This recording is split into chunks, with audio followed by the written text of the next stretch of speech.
UAE के नायब वज़ीर आज़म और वज़ीर ख़ारजा शेख अब्दुल्ला बिन ज़ैदुल नहयान की दफ्तर ख़ारजा आमद नायब वज़ीर आज़म मोहम्मद इसहाक डार ने इस्तकबाल किया। दोनों रहनुमाओं ने गर्मजोशी से मुसाफा किया। इसहाक डार ने कहा कि ख्वाहिश है कि आपका दौरा पाकिस्तान मुफीद साबित हो। पाकिस्तान और मुत्तहिदा अरब अमीरात के दरमियान बिरादराना ताल्लुकात हैं। हम बहुत से मंसूबों पर मुश्तरका तौर पर काम कर रही हैं। शेख अब्दुल्ला बिन ज़ैदुल नहयान का कहना था कि पुरतपाक इस्तकबाल पर नायब वज़ीर आज़म पाकिस्तान का शुक्रगुजार हूँ। पाकिस्तान के साथ ताल्लुकात को मजीद मजबूत करेंगे। पाकिस्तान के लोग यूएई की तरक्की में अहम किरदार अदा कर रहे हैं। तिजारत और सरमायाकारी समेत मुख्तलिफ उमूर पर बातचीत होगी। मुफाहमती यादाश्तों पर दस्तखत हुए। लाहौर हाईकोर्ट का बड़ा फैसला, दूसरी शादी के बावजूद मां को बच्चे की कस्टडी का हकदार करार दे दिया। जस्टिस एस रजा कासमी ने बच्चों के हवालगी के हवाले से नाजिया बीबी की दरख्वास्त पर तहरीरी फैसला जारी किया। अदालत ने दूसरी शादी की बुनियाद पर 10 साला बच्चे को मां से लेकर बाप को देने का फैसला कलअदम करार दे दिया। फैसले में कहा गया कि बच्चों के हवालगी के केसेस में सबसे अहम नुकता बच्चों की फलाह बहबूद होना चाहिए। आमतौर पर मां को ही बच्चों की कस्टडी का हक है। अगर मां दूसरी शादी कर ले तो यह हक जब्त कर लिया जाता है। ये कोई हतमी उसूल नहीं है कि मां दूसरी शादी करने पर बच्चों से महरूम हो जाएगी। गैर मामूली हालात में अदालत मां की दूसरी शादी के बावजूद बच्चे की बेहतरी के लिए उसे मां के हवाले कर सकती है। सख्त फैसले से बच्चे की शख्सियत पर बुरा असर पड़ सकता है। ट्रायल कोर्ट ने केस में उठाए गए अहम नुकात को देखे बगैर फैसला किया।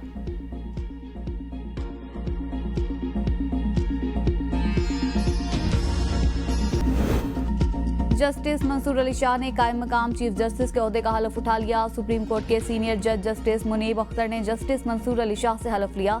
तकरीब में सुप्रीम कोर्ट के जजेस, अटॉर्नी जनरल, ला अफसरान और वकला शरीक हुए। Chief justice Pakistan justice Yahya Afridi चीन के दौरे पर जाएंगे।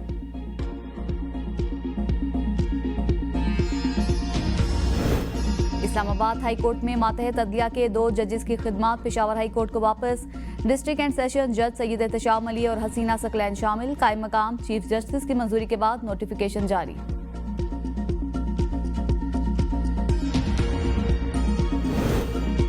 जेयूआई की मरकजी मजलिस अमूमी का 2 रोजा इजलास खत्म। अहम फैसले किए गए। पार्टी तर्जुमान के मुताबिक इजलास के फैसलों का ऐलान जल्द किया जाएगा।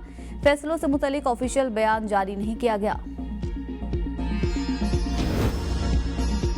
पानी इशू पर दोनों सूबे मिलकर बैठेंगे तो हल निकलेगा। हमारा किसान इतना खुशहाल नहीं है जिस तरह होना चाहिए। मुस्लिम लीग नून के रहनुमा इंजीनियर खुर्रम दस्तगीर की एबीएन न्यूज के प्रोग्राम सुबह की सोच में गुफ्तगू। कहा, नवाज शरीफ ने कहा है पानी इशू पर जल्द बात करें। मखलूत हुकूमत में इख्तलाफात चलते रहते हैं। पानी दिन ब दिन कम हो रहा है। पानी इशू पर सियासत हो रही है। हमें अपनी ज़राअत में जिद्दत लाने की जरूरत है। शहरी आबादी गंदम की कीमत ऊपर नीचे जाने से मुतासिर होती है। बाज़ दफा गंदम बहुत ज्यादा हो जाती है। हुकूमत स्टोर भी नहीं कर सकती। खुर्रम दस्तगीर का मजीद कहना था कि बानी पीटीआई से मुलाकातें कराई जा रही हैं। तहरीक इंसाफ ने अपने दौर में हमारी मुलाकातें बिल्कुल बंद कर दी थी।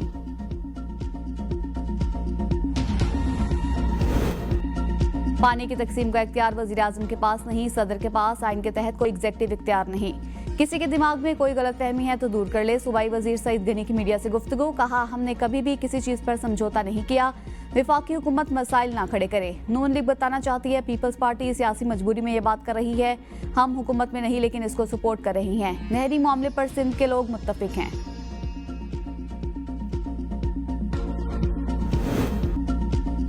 मुतनाज़ केनास के खिलाफ सिंध के मुख्तलिफ शहरों में एहतजाज जारी। गुम्बट में जिस्कम की कॉल पर मुकम्मल शटर डाउन हड़ताल। कौमी शाहरा पर एहतजाजी धरना।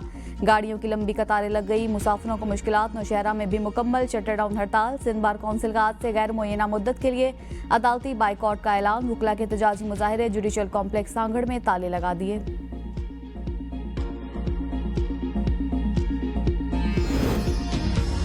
लाहौर और बाकू के दरमियान 2 साल बाद बराह रास्त परवाजों का दोबारा आगाज। वज़ीर आज़म शहबाज शरीफ का खुशी का इज़हार। ख्वाजा आसिफ और टीम को एविएशन रवाबित के फरोग पर मुबारकबाद दी। बाकू बराह रास्त परवाज सियाहत और इलाकाई रवाबित के लिए संगे मील करार।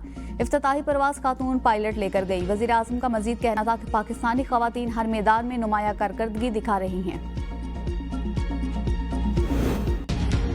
पाकिस्तान स्टॉक मार्केट में फिर तेजी। 1400 से ज्यादा पॉइंट्स का इजाफा। 100 इंडेक्स 1,18,700 पॉइंट से तजावुज कर गया।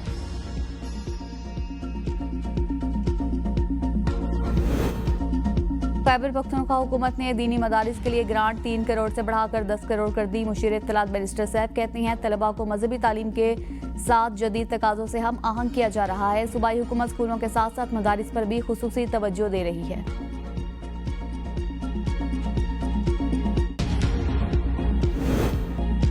पंजाब के मुख्तलिफ अस्पतालों में यंग डॉक्टर्स का ओपीडीज बंद करने का ऐलान। आउटडोर सर्विसेज पर आंख मचोली जारी। यंग डॉक्टर जबरदस्ती आउटडोर बंद करवाते और इंतजामिया फौरी खुलवा देती है। लाहौर, मुल्तान, रहीम यार खान में यंग डॉक्टर्स का ओपीडीज का बाइकॉट। दूर दराज से आए मरीज ख्वार। ग्रैंड हेल्थ अलायंस के जेर तमाम अस्पतालों के आउटसोर्सिंग के खिलाफ एहतजाज किया जा रहा है। तर्जमान के मुताबिक पोलियो मुहिम का भी बाइकॉट किया जाएगा। इस्लामाबाद हाई कोर्ट में सालार खान काकड़ की मुकदमात की तफसीलात फराहमी की दरख्वास्त की समाअत। वजारत दाखिला, FIA और पुलिस को नोटिस जारी।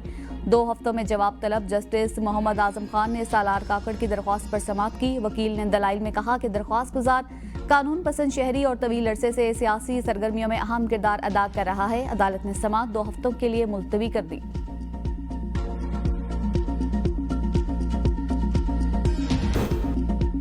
विहाड़ी में पसंद की शादी पर सौतेले बाप ने बेटी को गोली मार दी। मुलजिम फरार। मुलजिम ने बेटी को बहाने से घर बुलाया और कत्ल कर दिया।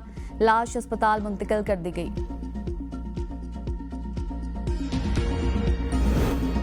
गैर कानूनी तारकीन वतन की अफगानिस्तान वापसी का सिलसिला जारी। 462 अफराद अफगान सिटीजन कार्ड के हामिल मुहाजिरीन और 1008 गैर कानूनी तारकीन वतन को अफगानिस्तान भेजा गया। 25,604 अफगान सिटीजन कार्ड होल्डर्स, 17,892 गैर कानूनी तारकीन वतन को अफगानिस्तान भिजवाया गया। महकमा दाखिला के मुताबिक 43,496 अफराद को तुर्खम सरहद से अफगानिस्तान भिजवाया गया।